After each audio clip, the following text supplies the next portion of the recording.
Now back to your regularly scheduled podcast. Welcome to the Royals Rundown Podcast, a Kansas City Royals podcast presented by Royals Review. He is Jeremy Greco. I am Jacob Milham, and in the spirit of Jason Kelsey with any beer at any sporting event, let's crush it. Jeremy is a bit under the weather, but my man could not miss an episode, right, Jeremy? No, I'll go get my luchador mask. We'll go. I don't have one, but I'll get one, and we'll go. You should. He should have trademarked that. I know it's probably like the Rey Mysterio copyright or something like that, but it's just an iconic look. I know I read somewhere that that was not his luchador mask, that he took that from some kid. I don't think he just ripped it away from the kid. I think the kid was like, "Oh yeah, you want to wear it? Yeah, sure." But he expected to get it back. And I hope the kid did get it back. I feel like surely he must have, because Jason Kelsey seems like a good dude, but I haven't heard. I should Google or something. I don't know. I think that we're off the rails quickly, Jacob. Oh, I know. Well, I'm sitting over here thinking about if Mike Florio wanted to spin something against the Kelseys, he could say Jason Kelsey steals Child's WWE luchador match. He just steals children. He just steals not even children. He steals Child's. He steals Child's. So does Chris Jones would never steal a Child's. Patrick Mahomes is too expensive. Typical Mike Florio things. Listen. I know we're here to talk about the Kansas City Royals, but if you want Kansas City Royals all the time with a little bit of nonsense, you got to go visit www.royalsreview.com. You can also find them on Facebook and on X. You can find the podcast on X and TikTok at Royal Rundown Pod. So please go check us out. Can they still find us on TikTok? I'm pretty sure. Are you sure? It's been a little while. I noticed we've still been getting followers. So yeah. Listen. Our content is timeless, apparently. Apparently so. But one of the best ways to interact with us is on Spotify. You can check out our polls, our Q&As there. And every week every episode, we give you a chance to answer our question, and we read your response on air in the following episode. Now, we'll get to that later on in the show, but coming up on today's episode, we look at Alec Marsh and Brady Singer being sensational down in Arizona, the Royals' new top 30 prospects and who is sitting on top, and we ponder if Kansas City will actually miss any of the players that lost this offseason. I don't think the answer is going to surprise you. But first, let's go ahead and get to this week's game results. So it was a very odd feeling when I loaded up MLB.tv on Monday and there was no Royals game. I was like, oh, this is what an off day feels like again. This is very sad, and I don't enjoy this. But the Royals put my bad feelings away quickly on Tuesday when they beat the Cubs 4-0. It was a great all-around performance. Tyler Gentry knocked a 3-run homer, his first in Cactus League. Did great. It was. It really was. It was just chef's kiss. It was great. And then the Royals pitchers combined for 12 strikeouts to only 2 walks against the Cubs. A lot of major league talent on Tuesday as well, coming off the mound. So really enjoyed that. But the two big stories, Jeremy, were how the bulk guys, Alec Marsh and Brady Singer, did against the Cubs. Now they combined for 6 innings of work, and they looked really good. Have you seen any of the highlights, or have you read any of the recaps on what they did? I looked at the stats. I know Alec Marsh was sitting 97 at one point, apparently. He averaged 94 last year. And so velocity is one of those things that takes a minute to come back, usually in spring, as you beef up your repertoire and really start going for it again. So the fact that he's already hitting 97 seems promising if we can trust the stadium guns, which is always a question in spring training. And I actually don't know anything about Brady Singer's outing. Well, listen, let's talk this through. First, let's focus on Brady Singer. So he is one of his big knocking points in his MLB career has been the fact that he doesn't have a large pitching arsenal. He mainly rests on 2 pitches. And this spring training, I know it's spring training and we got to take everything with a grain of salt, but he has been deploying more pitches against opposing batters. Excuse me.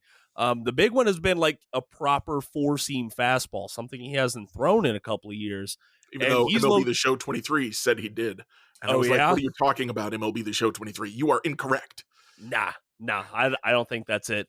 He's got that. He's got the sweeper, the sinker, and the slider. And like so far in spring and against the Cubs, especially because we could see it with our own eyes, all 4 looked like legit pitches. It was great. He struck out 3, only allowed 1 hit. And he said it was. I'm reading what he said after the game here, and he said it was more of a sight thing, talking about locating that 4-seam fastball and where to go for it. Quote, the pitch is metrically where I want it, still trying to gain as much vert as I can, that IVB for all y'all out there on the Baseball Savant pages. But aiming a little bit lower with the sight was a big thing, and I was able to use it better tonight. Now, listen, we're not going to have all the pitch-by-pitch metrics in spring training. That's just how it goes. Kind of sucks, but that's where we are. But if he has 4 legit pitches, Jeremy, I mean, I think like that is crazy levels of potential for Brady Singer, right? Yeah, I'm still a little cranky that no one's made him try a curveball, or he hasn't tried a curveball, because I feel like that would be a better complement to his 2-seamer and his slider. I always questioned the wisdom of adding a changeup when he's already got a 2-seamer, because it's different velocities, but it's the same speed. And if I was him, I wouldn't have wanted to throw, or excuse me, the same direction, different velocity, same speed. That doesn't work. Same movement. But the other thing was that the velocities were not that different. So if I was him, I wouldn't have wanted to throw it either, because it was not a good pitch. So hopefully the sweeper and the 4-seam add some variety in the movement and velocity that's going to play. I'm looking for, I want to see how it looks in the regular season. I want to see if he continues throwing it, because he threw some changeups last spring. And people they stared at his changeup numbers, right? After every start. How many changeups did he throw this time? Is that enough changeups? Is that not enough changeups? I don't know. So I'm sure we'll be doing the same thing with the 4-seamer and the sweeper. And I'll be curious to see how that plays out. Yeah, I will as well, Jeremy, because I think we talked about this a couple of months ago, how like Brady was probably going to feel a little bit more pressure on him being in the rotation's lower half after adding Lugo and Waka and Reagan's being like the presumed top guy of the future. Now Singer, he's got to prove himself again. He's not a de facto starting option anymore. And with how some of these other guys are looking, I don't even know if he's safe at the 4 spot. I know Lyles is he's a little banged up right now, which we'll go and talk about that. It's nothing serious according to the team. It's more of a day-to-day. We'll just keep it light. So nothing. I fully expect him to be ready to go for opening day. Jeremy, I'm sure you'll account for that in your next roster projection when you put that out, of course. But Alec Marsh is looking good. Angel Zerpa is looking pretty good as well. Anthony Veneziano is apparently looking really good on the B-side games. So a lot of stuff to take into account. So let's go ahead and talk about Alec Marsh. You said he was flashing 97 miles an hour. That is crazy. Yep. But I think the really cool part for the 25-year-old is he was so efficient against the Cubs. He worked 3 innings, but he had to go to the bullpen to reach his pitch count for the day. Like, it was like, oh, well, these guys, Chicago's pretty light work, all right? They need to stick to hot dogs and not the baseball. Oh, shots fired. I know, right? And he had to go to the bullpen to get that pitch count and get himself stretched out. And I just think that is so cool. I think that's very interesting. Like, I'm pretty high on him right now. Good sign for me. I've been high on Alec Marsh pretty much since he debuted. I've been high on Alec Marsh. His strikeout numbers are just so good. I cannot emphasize enough how good his strikeout numbers are. Are they like peak Randy Johnson? No. But they're very good. They're good enough to play if he can limit the walks and he can keep his pitch count down, which he did. Yep. So, and he also has the opposite problem of Brady Singer with his 2 pitches. Alec Marsh has about 80 pitches, I think. So he's got options when his pitches aren't working, and Exactly. I think that's of benefit too. I know some people will say, well, you can't have too many pitches because then you don't focus enough on them to really get a feel for them, and I'm like, yeah, but more options is more better. Exactly. More better. More Yes. better. Yes. Yeah, More better. We love that's how I always say it. More options is more better. More better, even sometimes I say. Ooh, I like the extra R there. Unfortunately, the more betterer is what the Seattle Mariners are getting of the Kansas City Royals right now as we're recording this podcast. And hold on, I'm not going to make this mistake again, Jeremy. I'm going to refresh my page. There Smart. we go. Okay, the Mariners are still beating the Royals 8-7 in the bottom of the 7th right now. So we will we'll see what happens there. The Royals had a pretty good hot start. Michael Massey, as we like to call him on the podcast, hit a home run. Sal had a multi-hit game, so I was enjoying seeing that. So we will we'll keep an eye on that, see how that game plays out before we end the podcast here. But let's go back to the other side of Arizona. Let's talk about some of these guys that are in the minor league camp and some of these top 30 prospects. Now, first off, I forgot that MLB.com waited so long to put out their top 30 prospects. Like guys like Prospects Live and Baseball Prospectus, Baseball America even, they were putting out their lists a month ago. And now MLB.com is just getting around to their lists, which you could talk about. Oh, well, they need more time to do better evaluation. I was like, no, I want it now. Okay, this is your job. I need it immediately. And your military background is showing through. Yeah, I'm sorry. I'll tone it down. Tone it down. Listen, if folks have never seen me before, I have this nice, like, bushy little mustache that if I hold my lips right, I could just like hide my lips behind my mustache as I have a dog barking in the background who doesn't like me doing that. Hold on 1 second, Jeremy.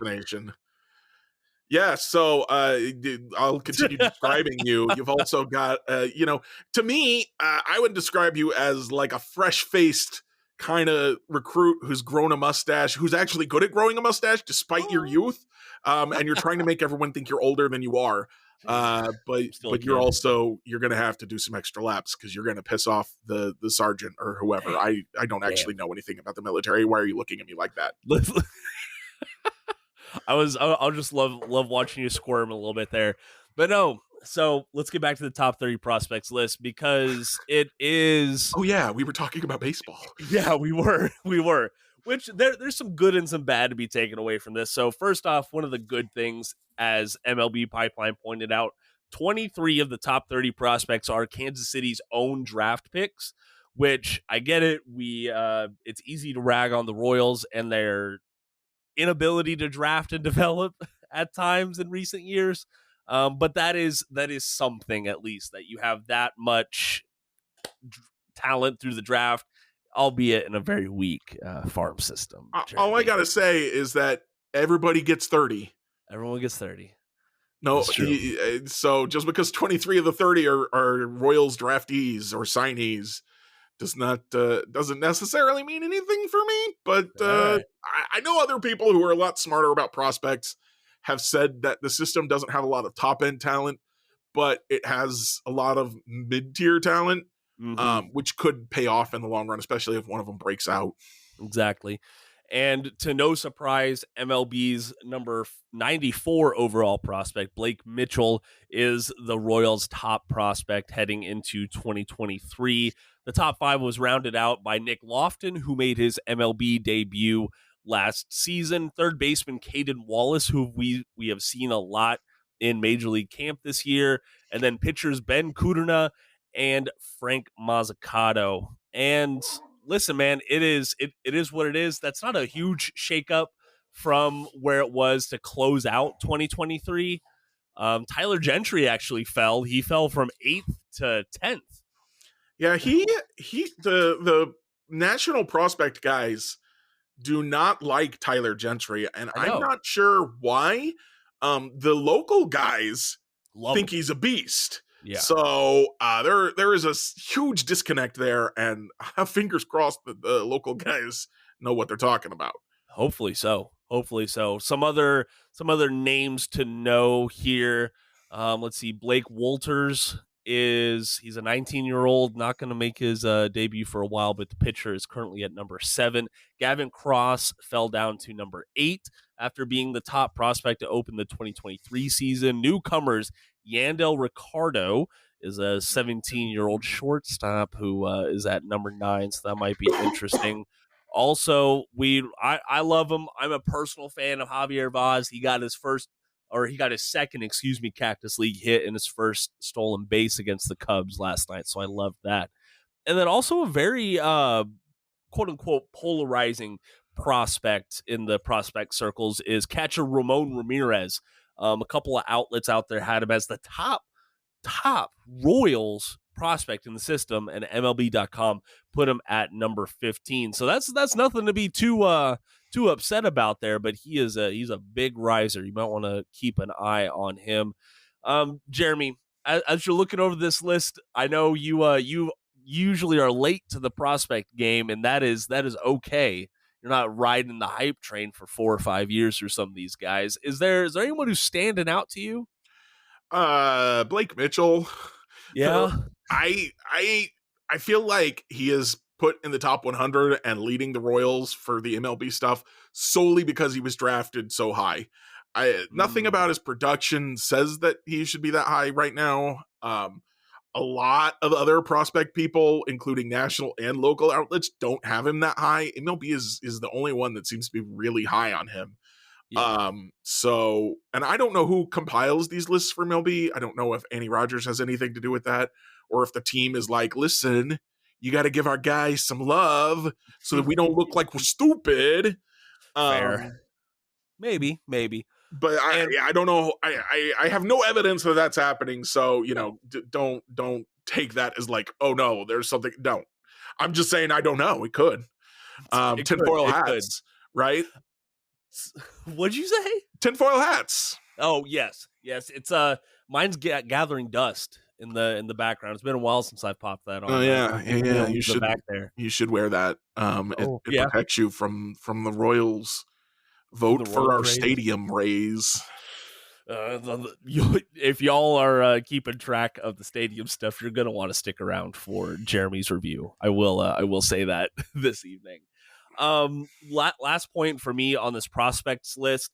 2024 is going to be a big year for many of these prospects, because if you look at MLB.com's ETA for 13 members of this 30-person list, their ETA is 2025. Not this upcoming season, but the season after. And that's a big gamble there. Game day internship with the Omaha Storm Chasers is the perfect opportunity for a college student interested in exploring a career in the sports industry. Storm Chasers interns have the chance to work in almost every aspect of game day and event operations at Warner Park, while gaining knowledge about the inner workings of minor league baseball. There's no better way to learn and grow while discovering your passions and goals than becoming a part of our Chasers family. To learn more about internship opportunities with the Storm Chasers, head to omahastormchasers.com or email Ania Tate, ANIYAT, at omahastormchasers.com. Everyone get on your feet, stir up the storm, we're family. Baseball season is on its way, and there's no better place to spend the summer than with the Quad Cities River Bandits. From the Royals' top prospects on the field to a jam-packed promotional schedule, the fun never stops at Modern Woodman Park. Can't miss any of the action? Ticket packages are on sale now, with full season plans starting at less than $5 per game. Season ticket holders enjoy premium perks, including guaranteed giveaways, team store discounts, a full season parking pass, and so much more. For more information, visit riverbandits.com or call 563-324-3000. Jeremy, I ain't gonna lie to you. Honey's about to come in, so I'm gonna mute myself, and you have the show notes. Do you mind keeping it going? Oh no, let's do this. Here we go. I absolutely have the show notes open because I'm a professional. Yeah. So let me pull those up. So the next thing we were going to talk about was, will Kansas City miss any of the players they lost this offseason? And so I've pulled all of them up on Baseball Reference so that I can give you their op-quals, opposing quality. So the first one that I want to talk about is Dylan Coleman, who got traded to the Houston Astros. He is, of course, in their big league camp, 27 years old. He has a 40.5 ERA, 1.1 one and a third innings pitched, 3 hits, 4 walks, 1 strikeout, 1 hit by pitch, and 6 earned runs. Jacob and I both thought that he might have a little bit of a breakout. We were a little bummed when the Royals traded him. Not looking good, and his op-qual is only 6.8, which means he is somewhere between AA and triple A quality of his opponents. That's also when you're giving up that many walks and that many runs and that many hits, it was not good. Not good at all. It's really not. So Jacob's back. So let me tell you about Taylor Clark. Taylor Clark has pitched a whole inning for Milwaukee in spring training. He has given up 2 runs, both home runs. He also gave up 2 other hits. He struck out 1. He hasn't walked anybody, so he's got that going for him. But his op-qual is 7.5. So again, not is somewhere between AA and AAA opponents. So then let's go to Edward Olivares. Now, Edward Olivares is not having a good time. He's played in 7 games, 19 plate appearances. He struck out 4 times. He's got 1 walk, 2 hits, a triple, and a single. His batting average is 111. His OPS is 380. But his op-qual is 8.2, so at least he's facing better than AAA competition. Okay, the weird thing for me there, Jacob, is that he was kind of known for his hot springs, right? Yeah, not like hot springs, not like hot water from a spring, but his hot playing in spring. Exactly. That was usually his calling card there. Now, if there was, I was looking at the list of all the players the Royals lost, and if there was any player that I think they would regret losing, it was Edward Olivares. After all, he did end up having an above-average bat over the entire season. I know his glove was pretty terrible out in the outfield. There's no good way to slice that. But I thought, maybe they should hold on to him just for the bat. Maybe he's gonna be a good bench guy. I don't know, but them trading him to Pittsburgh is a good thing for Edward, who should still get a good starting look there for the Pirates. So hopefully he turns things around at the plate. I never wish ill will on any of these players after their Royals playing careers. Sure. Yeah, absolutely. I'm right there with you. So the next guy I've got pulled up here is Josh Staumont, who was released by the Royals and signed by the Twins. He has thrown 3 innings in 3 games. He's given up 3 hits, 1 walk, 1 hit by pitch, and 1 strikeout. His op-qual is 7.7. So it's just kind of like, yup, sure. That sure is a guy who pitched some innings. Now, this is perhaps the most interesting one. Is Jackson Kowar, who has pitched twice, 2 innings, 3 strikeouts. And he's faced the minimum, 6 batters. Nobody's reached base on him. And his op-qual is 7.6. So again, somewhere between AA and AAA. But it's only 2 innings, so it's hard to draw too much of a conclusion from that. Yeah. But that's the guy who's performing probably the best. So that should tell you a little bit about the rest of these guys. Jonathan Heasley, 3 games pitched, 3 innings for, who did they trade him to? The Baltimore Orioles. Yep. He's given up 4 hits, 2 earned runs on a homer, 1 walk, 1 strikeout. His op-qual is 8.2, so better than AAA. And again, kind of mediocre, not great, not terrible. And then the final guy, and I have one more after this, one bonus, but the final guy is Samad Taylor, who is, as I mentioned, shellacking the Royals today. But going into today, he had a 786 OPS, including a home run on 3 hits in 12 at-bats, 2 stolen bases, 1 caught stealing, 1 walk, 1 strikeout. His op-qual is 7.3. So, again, kind of mediocre. Yeah, okay. But he did hit another home run today.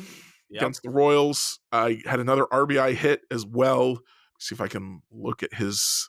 There he is, 2 for 3, 2 RBIs, a run scored, 1 strikeout.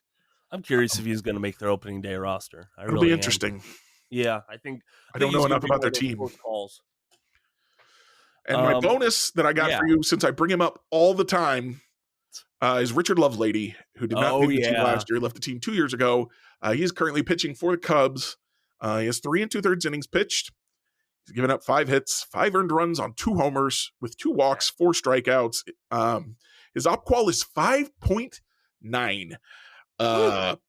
So Man. that's let me double check that real quick. That is halfway between high A and double A. Don't run those numbers again, Jeremy. That wasn't very good. Yeah. So I might be wrong. Maybe I don't need to like long for Richard Lovelady. Maybe it's okay. Maybe not. Maybe not. Hey, is there any of those players that you think the Royals will miss come regular season time, or have they pretty much replaced everyone with better or equal talent? They've pretty much replaced everyone with better or equal talent. The thing that stands out to me is that none of these guys are getting significant playing time outside of Samad Taylor. And would I rather have Samad Taylor than Adam Frazier? Yes. Do I think it matters? No. It's a utility guy. It doesn't matter. That's in the margins, and I get it. You have to win in the margins to win in the MLB, but that's a very slim to margin. Win in the Major League Baseball. Yes, to win the baseball in the Major League Baseball, you have to baseball better than the other baseball team. That's that's clear as mud. All right, let's go. I know, right? So sorry about the dogs, everyone. Honey just got home. Dogs are good. Don't ever apologize for dogs. Honey just got home from work, and to peek behind the curtain a little bit, my desk is actually like really close to the front door. So whenever you can make a getaway, make a quick getaway. When they eventually come for us, you're just like, I'm out. I'm going. I have a window right here, Jeremy. I'm just gonna bust through it. I don't recommend that. I know people do that in the movies, but they got safety glass, my man, or they got sugar glass. Like, I know, right? You will cut yourself badly, assuming you actually make it through the window, which is probably not as easy as you think it is. I mean, maybe it's as easy as you think it is, but it's not as easy as a lot of people think it is. True. So, hey, let's go ahead and get to the Q&A questions. I want to give Jeremy plenty of time for his review this evening. So, now, if you're listening to us on Spotify first, thanks again. That's where you can interact with our polls and Q&As on every episode. And we just want to say thank you to everyone who responds. We love hearing from you and your opinions on our episode or anything in life. Last episode, I actually just kept the default question that they give you, and which is, what did you think about this episode? It's been a while since my question that I gave you wasn't good enough. I see how it is. Okay. No, actually, you know what? Thank you for reminding me of that, because I forgot that the poll was important for you, Jeremy. So give me one second to let me pull this up here. It's confusing me. Going to the episode. Hi, honey. Okay, we had 11 votes on this poll, Jeremy. Ooh, 11 people care about me. I asked, should Jeremy play Elden Ring? We have 5 votes for yes, 4 votes for what the hell is that, 1 vote for no, and 1 vote for do whatever you want. So, Jeremy, I think yes, you should play Elden Ring. It sounds like a tie to me. It sounds like it was not a consensus here. No, it was not a consensus. It was not a simple majority. I demand a recount. Oh my gosh. You just want an excuse to play Marvel Midnight Suns more. Maybe. Possibly. Maybe. I can neither confirm or deny that. But so that was the poll on the last episode, and usually you can get that nonsense in the polls. Going to the Q&A question, though, like I said, what did you think about this episode? We got 5 responses, Jeremy, and we have to start off with none other than Fistifer, who said, it made my tummy troubles go away. So we should start listening to the podcast. Yeah, maybe so. I mean, you're a little under the weather. Maybe just listening to the podcast on loop. Talking on the podcast, it helps, but it doesn't make them go away. I should listen, I guess. So thank you for that ringing endorsement, Fistifer. But moving on to Luke 5747, they said, I really enjoy every episode. It's a great Royals analysis with just the right amount of nonsense. Thanks for making my week better. That is so much, Luke. Very kind. That comment hits me in my this area right here. In your tummy? Yes, it's Royal Rupert, who's been listening to us for quite a while, said, awesome sauce. And it's There's simple as no that. I better love it. endorsement than awesome sauce. Exactly. And then Nash fan Sam13 said, I always enjoy your podcast. I've been listening for over a year and sure love the Royals. You guys make it fun, but also cover the Royals well and have good guests occasionally. Keep it up. Thank you very much, Sam. Do appreciate that. I am blown away by the positivity. Y'all are great. I love you. Thank you all so much. We do appreciate the positive vibes, and we try to build a nice community and just have fun talking about the Royals. We'll keep the negativity for the actual season. How's that sound? And some other stuff, special stuff. Well, yeah. So we'll have some negativity here in about 5 minutes. Amen. But we're actually gonna cut early to the Royals reviews, unless there's anything I missed, Jeremy. I know I missed something. We talked about Lyle's. You don't think he's going to be out for long? I didn't say anything about that. I wonder if he might be. I wonder if it could be a lingering thing, but we'll see. So that I think that's all I wanted to say. Okay, and just here, let me pull up what the team specifically said about Lyle's, just so everyone is aware. So, directly from Annie Rogers, starter Jordan Lyles left Tuesday's non-Cactus League exhibition game against the Rangers with mild lower back tightness. Manager Matt Quatrero said the Royals will reevaluate Lyles on Wednesday morning. So this morning, haven't heard on that reevaluation. After a full night of rest, hours after Lyle's exit, Quatrero said the 33-year-old was feeling better as he left the complex for the day. They're not taking any imaging or anything. Go ahead. Yeah, I know I'm a little biased, but ever since I was 33, the lower back tightness doesn't really go away for me. So that's probably where I'm coming from here. That's like, is it really? We're just it's gonna go away. Okay. Fair enough. I also don't have physical trainers that stretch me and hot tubs and all this stuff. So, Yeah, I'm still waiting for my whole back tightness. It's not just lower back or high back. It's just the whole back. It's pretty tight, but it's mild. So I just keep it moving. Yes, my honey has a permanent back injury, and so she's got the worst end of the stick there. Speaking of honey, it's not a competition. Honey, I mean, obviously you win everything, but it's not a competition. Yeah. Thank you. Yeah, honey. Speaking of her, she's actually going to do the review for me tonight, and then she's going to pass it off to you, Jeremy, okay? And then I'm going to rant for 20 minutes. Cool. Can you keep it to about 10? Can you keep it there? I'll try. I'll give it the old college try. Okay, listen. So for everyone out there who just listens to my sparkling voice, I'm gone. Okay, Jeremy has the wheel. You're just like leave now. Abandon all hope, ye who enter here. Ye who do not press pause. Ye who do not close the tab. Jeez. Do not pass go. Do not collect $200. No, I wanted to give you the bus, Jeremy. I want everyone to know that you are driving right now. Okay. All right. All right. Blamed for what happens next. I get it. So, honey, the floor is yours. Hi. Hello, everybody. How are we doing tonight? I got my COVID booster yesterday, so I feel awful. But that we're knocked getting my there. house for like a week and a half when I got it. I got that and my flu shot at the same time, like right before we went to Florida in December, right? Oh no, it was tough. Okay, what am I reviewing tonight? Another Oscar nominee. Shocker! What a shock! We watched American Oscar the Grouch Fiction nominee, right? 2 or 3 days ago. What did you say? Oscar the Grouch nominee, right? No. Say that title again because I stepped on you. Okay, excuse you. Anyway, the Oscars are coming up really quickly, and if you're like me, I make an entire fucking spreadsheet of each film that is nominated, what it is nominated for, where I can stream it, and if I have watched it. So we are making our way through that because some of the noms don't get to streaming services until about a week or two before the actual Oscars. So we watched American Fiction this weekend, which was really phenomenal and a really poignant social commentary. Because it's this whole idea that this academic, I think he's a professor of literature at a college, and he's written books, but he hasn't written anything in years. And then he writes under a pseudonym this completely made up Black story because He has just submitted a manuscript, and his agent is like, no, they don't want this. They want a Black story. And he's like, it is a Black book. Like it's by me. I'm Black. So he writes this story of like growing up in the ghetto and getting incarcerated, etc. And all the white people are fawning over it and they love it.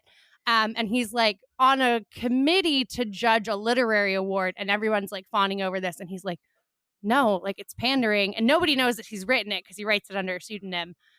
So it's very poignant social commentary on how we love quote unquote Black stories, but only when they fit our stereotype of what Black people should be, and not like we don't talk enough about African American men and women, etc. in academia, etc. We very much pigeonhole them, and he gets very frustrated that it's getting all of this popularity that his other books have not gained because it's playing to guilty white people. So it's really phenomenal. You would love it. You should watch it. I should watch it. I don't know that I'll love it. I think that you would like it. It sounds like a downer, and I don't love a downer, but it does sound like it's probably very good.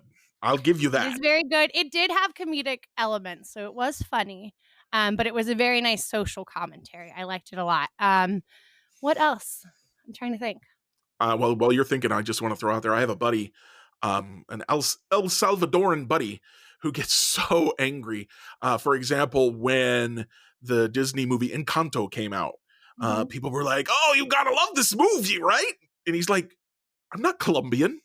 I'm El Salvadoran. So that kind of thing happens to him all the time too. And he's a big proponent of like telling stories about cultures that are out there, but not like just the ones that make the white people feel the things that they want to feel. He's like, for example, I know he's really bummed that This Fool got canceled on Hulu because it was kind of telling a Latin story. That's how I felt about Gentefied, which looks like gentrified, but the word for people in Spanish is gente, Gente. So Gentefied had 2 seasons on Netflix. It is a phenomenal show, and it I'll have got to see if you've canceled, seen and that. I was I'm sure he so has. upset about that one. But yeah, I'm sad that This Fool got canceled too. We should have a conversation. I love to watch white people's head explode when you try and tell them that while they think Spanish people, like people from Spain, right? I've lived in Spain, are people of color. They are not. And it's really fun to watch white people's head explode when they're like, oh, what? And I'm like, no, they're of Western European descent, just like us. They're technically white in the way that we define Caucasian. But American Fiction was a phenomenal film. What was the funny one we watched a couple weeks ago? Oh, if you haven't watched The Holdovers, which is another Oscar nom, please go watch that. Paul Giamatti is a gem in it, and it is hilarious. Love him. It's hilarious. It's streaming on Peacock. So that's my review. 10 out of 10. Watch some Oscar noms for me, guys. I might watch that one like right after we hang up. It's You said funny, and I'm like I said, I'm not like feeling good. I need something to watch. Yeah. The Holdovers, Paul Here. And Giamatti, girl, if Peacock. you need Rex, TV, film, etc. I got you. Awesome. Is it my turn now? Do I go now? I was just gonna try and do a little nice presentation, but Jeremy, go for it. I'm sorry. Away. What do you have for us for reviews this week? All right, so I've also got a couple things I want to mention. I'm just going to real quick mention that MLB The Show announced yesterday that this season they will include women in the player creators. The Road to the Show mode, they've updated the Road to the Show mode specifically for women, giving it like some narrative stuff. I'm very excited for this. One of the things that I really missed in Road to the Show that I was really hoping for was some kind of narrative mode. So adding, I don't think they've added it to the male version, which is kind of a bummer. I hope they do that soon. But it makes sense why it's like, we kind of probably need to make a big deal if a woman made it to the major leagues. And of course, a lot of people came back and were like, women can't play in the major leagues, blah, blah, blah, blah, blah. To which I say, Toni Stone played in the Negro League. She's featured in this game. And the Negro Leagues are considered major leagues now. So checkmate. So that's all I wanted to say about that. Very excited about MLB The Show. Pre-ordered it, ready to go. And the other thing I wanted to talk about was there is a thread on Twitter/X from an account called Yes on One Jackson Co. that the Royals retweeted, which is the only reason I saw it, because if the Royals hadn't retweeted it, I wouldn't have seen it. And it's a freaking joke, man. It's awful. It's stupid. It's bad. So let me just I kind of went point by point on Twitter, like why it's bad. And so let me just go over that real quick. The first thing they say is Frank White really doing everything he can to keep the Chiefs and Royals in Jackson County, which, gotta tell y'all, not actually his job. His job is to do whatever makes Jackson County the best it can be. Now, is Frank White doing that? I don't know. I've heard a lot of people say he's not. Cool. But his job is definitely not to try and keep the Royals and Chiefs in town, unless that is somehow of tangible benefit to the county, which, as far as I can tell, it's not. And again, I'll get to that in a second. So then they had a quote from Frank White about how he was saying that the Royals pretty much wanted the exact same deal that they'd had. And he said, that's not good enough. That's not good for our taxpayers. We need to do better. And then they gave a fact check. The new deal is better than the old one, blah, blah, blah. And they give some details about that don't matter, because his quote was from before they negotiated to change the deal in that way. So this fact check doesn't apply to the quote. Then they said the Chiefs and Royals are treasured and bring in $1 billion plus in economic output to the KC region annually. And they didn't cite anything. They just said, yeah, this is true. I would like a citation, please. Can I have a citation? No? Okay. Then they said they had another Frank White quote where he said that he wasn't worried about the teams leaving because they were still under lease. And they gave fact check. The last 2 lease renewals were signed 7 and 9 years before the leases were set to end, which doesn't change the fact that they are still under lease. Like, what is this? This is not a fact check. This is not he didn't say anything incorrect. And then they tweeted, and then in this thread they said, some people get it. Jim Rowland of the Jackson County Sports Complex Authority is one of those people. Well, we're in, quote, well, we're in a pretty dicey position. While the teams have leases that require them to be in Jackson County, I think both teams will be questionable as if they remain in Jackson County, in Kansas City and Jackson County. And okay, cool. What? Why is it questionable? What's the point you're trying to make? This is not saying anything. I did also point out in my thread that since the Royals retweeted it, kind of sounds like a veiled threat that like, you don't give us what we want, we're gonna move. And I don't like being threatened. Maybe it's not. Maybe they just were like, well, this is the thing we want, and this is a thread that says the thing we want, and they didn't really think about it any further. That's entirely possible. Lord knows that's how people use social media. But it's there. Anyways, I finished up my thread by saying, again, I'm not saying Frank White is a bastion of all that is good and right in the world. I don't know that. I've heard a lot of evidence that he's not. I'm also not saying that the Royals or Chiefs are evil. They're obviously asking for something that a lot of almost every sports team, I think, has asked for in their history at one point or another. And I'm not even actually saying that people should vote no, because I would vote no, but if you are comfortable paying extra in taxes so that a billionaire can save some money, that I guess should be your personal choice. I do hope most people don't vote yes. I hope most people vote no, because I don't think that's cool. But again, like, you got to make your own choice there. But what I'm saying is, all I really want to say is that this thread that they put out is just nonsense. It's full of lies, inaccuracies, and deceptive phrasing. And scare tactics. So don't let it sway you one way or the other. Just, actually, I know this is a phrase that a lot of people I don't like say, but do your own research. So, actually do that though. What was that, Jacob? Think with your brain. Yeah, use your brain. I get it. Also, if you're like, listen, I've been paying this tax for my whole life. I've been paying this tax for most of my life. I don't mind continuing to do it. Just keep these teams here. I get that. I can understand why you'd feel that way. But don't. I'm going to say that I do mind, because currently this is a big issue in Virginia currently, where Republican Governor Youngkin wants a $1 billion new sports complex in Northern Virginia for the Capitals and the Nationals, et cetera, et cetera. And we're trying to play ball with him because we really want recreational weed market and abortion rights to stay a thing here. And we're like, we'll give you that if you'll give us these. Compromise. So, I do mind. I don't really want a fucking $1 billion sports complex. I don't want to pay for it. I pay enough taxes in Virginia, especially as a small business owner and an LLC, because I pay like 28%, not 18, because I'm an LLC. In case you didn't know that I own a small business, now you do. So I don't want the tax, but if I were like in Chiefs country and we've already been paying the tax, I would definitely be like, I don't mind. Yeah, I don't. Like I said, I would vote no. If I was there in Kansas City, I would vote no. But I understand why some people might want to vote yes. And I don't hate them. I don't think they're stupid. I think there were valid reasons for thinking that this is okay or something you want. But this thread is not it. It's not it. This is bad arguing. This is bad debating. It upsets me more that the Royals thought it was a good idea to retweet it than that it was written, because people write bad arguments all the time.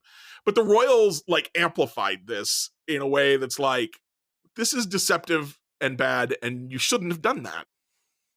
But yeah, so that said, go play, Marvel's Midnight Suns, go play Like a Dragon, Infinite Wealth, go play Ballatro, Disney Dreamlight Valley. Huh? Disney Dreamlight Valley. Play Dreamlight Valley? Yeah. One of my friends, that's the only game she plays. I'm just like, the only game I play. All right. I got two of you now. Because I've gotten stuck in Hogwarts Legacy and I can't figure it out, and I'm too lazy to figure it out. So, because the next thing it wants me to do is like level 17. I'm like, I'm level 12, and I don't know how to progress through the main story to get the things I need to do that. Yeah, that's so rough. If anyone has tips, like. The internet is full of tips. Like so many games writers have been reduced to being tips writers because that's what actually gets the clicks. So all right. just Google Jeremy, have you told people where they can find you on social media today? You can find me if you want to see me just arguing with everyone everywhere all the time. At Hakius, Hokius. I've literally spent the last 2 days on social media arguing with people. I'm getting tired of it. And I had a moment today where I was scrolling on my PC and I was like, man, I can't do this anymore. I got to stop this. So I stopped scrolling on my PC and I pulled out my phone and I started scrolling on my phone. And I was like, what am I doing? So, if you put your phone in monochrome, it actually, you won't get the dopamine from scrolling that you normally do. So take your phone out of like color mode, and you'll be less likely to scroll it, which is really helpful when you get stuck in the doom scroll. Interesting. All right, I'll have to keep that in mind. That's a good tip. My ADHD tip of the day. All right, you gonna take us out of here, honey? I am, but first I'm going to tell you where you can find my lovely husband on social media.